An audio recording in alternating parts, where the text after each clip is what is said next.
අද මම ඔයාලට අරන් ඇවිල්ලා තියෙන රෙසිපි එක අවන් එකක් නැතුව කොහොමද චීස් කේක් එකක් රසට ගෙදරදීම හදාගන්නේ කියලා. මම මේ හදලා තියෙන චීස් කේක් එක ගෙදර ඉන්න පොඩි අයට සහ වැඩිමල් මහලු දියවැඩියාව තියෙන අයට උනත් මේක කන්න පුළුවන්. මේකේ සීනි පාන් පිටි මම එකතු කරලා නැහැ. මම ඩයිජෙස්ටිව් බිස්කට් ග්‍රෑම් 380ක් මේ වගේ පවුඩර් කරලා අරගෙන තියෙනවා. ඒ එක්කම චීස් බ්‍රෙඩ් එක අරන් තියෙනවා ග්‍රෑම් 400ක්. ටින්කිරි මේ සෑන්ඩි දෙකක් අරන් තියෙනවා. දෙහි බිඳු ස්වල්පයයි. මේ බටර් ග්‍රෑම් 10ක් මෙල්ට් කරලා අරන් තියෙනවා. මම අරන් තියෙන ඩයිජෙස්ටිව් බිස්කට් එක ඒකේ සීනිත් අඩුවෙන් තියෙන. ඒකේ පාන් පිටි නැහැ. ඒක වීට් වලින් හදලා තියෙන්නේ. අපි මේ බිස්කට් එක මේ වගේ කුඩු කරලා භාජනයකට දාගන්න. ඒකට අපි මෙල්ට් කරලා තියෙන බටර් ටිකත් එකතු කරගන්න. දැන් අපි මේ බටර් ටික දාලා මේ බිස්කට් එක චුට්ටක් මිශ්‍ර කරගමු.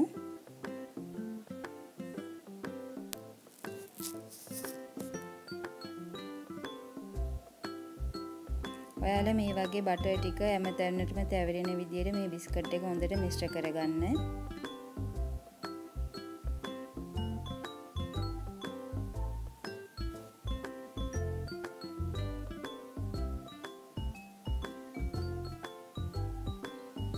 අපි මේ වගේ මිශ්‍ර කරගත්ත බිස්කට් පවුඩර් එක අපි මේ වගේ චුට්ටක් ප්‍රෙස් කරන්න. ප්‍රෙස් කරාම මේ බිස්කට් එක චුට්ටක් තද වෙනවා. එතකොට තමයි අපිට මේ කේක් එක කෑලි කපා ගන්න පුළුවන්. මේ වගේ හොඳට ප්‍රෙස් කරලා ඉවර වෙලා මේ බිස්කට් එක අපි පැය 3-4ක් ෆ්‍රිජ් එකේ තියලා ගමු.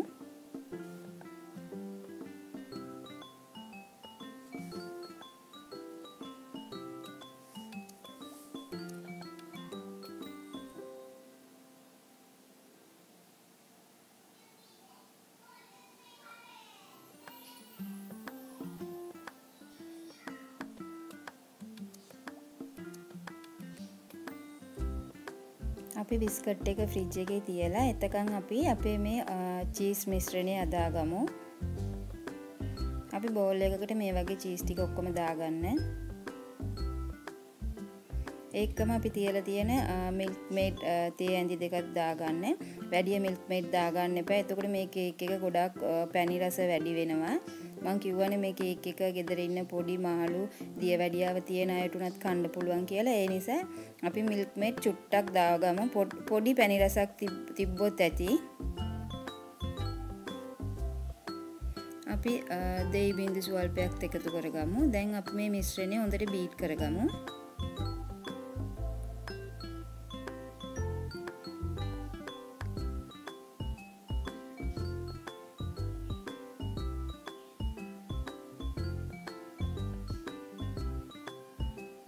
මේ වගේ හොඳට මේ මිශ්‍රණය බීට් කරගන්න ඔයාලා.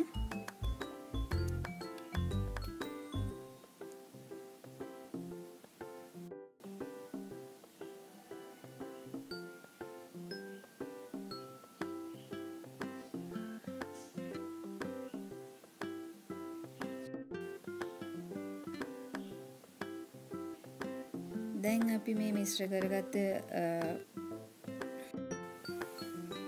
අපි දැන් මේ හදාගත්ත මේ චීස් මිශ්‍රණේ අපේ මේ බිස්කට් එක හදලා පැය 3-4ක් ෆ්‍රිජ් එකේ තියලා අරන් තියෙන්නේ. දැන් අපි මේකට උඩින් මේ චීස් මිශ්‍රණේ දාගමු.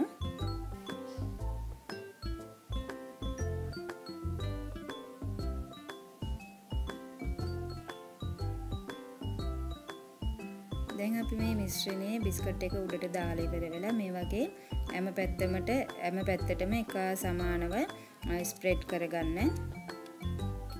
ඔයාලට ග්‍රෑම් 400ක් චීස් වැඩි කියලා හිතෙනවා නම් ග්‍රෑම් 300ක් වුණත් පාවිච්චි කරන්න පුළුවන්. මම මේ ග්‍රෑම් 400ක් පාවිච්චි කරලා තියෙන අපේ ගෙදර බබාලා කැමති ගොඩක් චීස් කන්නේ. ඒ නිසා මම ග්‍රෑම් 400ක් පාවිච්චි කරලා තියෙනවා. මේ වගේ හැම පැත්තටම එක සමානව ස්ප්‍රෙඩ් කරගන්න මේ චීස් එක. දැන් මගේ මේ චීස් කේක් එක රෙඩි. අපේ ගෙදර දුවලා යාලා කැමතිලු මේ චීස් කේක් එක ඩෙකොරේට් කරන්න. යාලා ස්ට්‍රෝබෙරි කපලා අරගෙන තියාගෙන ඉන්නවා ඩෙකොරේට් කරන්න. මම ඉතින් යාලට දෙනවා කේක් එක ඩෙකොරේට් කරන්න. බලන්න යාලා ලස්සනට ඩෙකොරේට් කරලා තියෙනවා කේක් එක.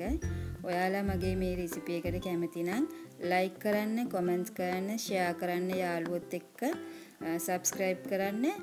තවත් මෙවන් රසවත් රෙසිපි එකකින් ඔබ සැම හමු වෙනතුරු ඔබ සැමට සුබ දවසක්.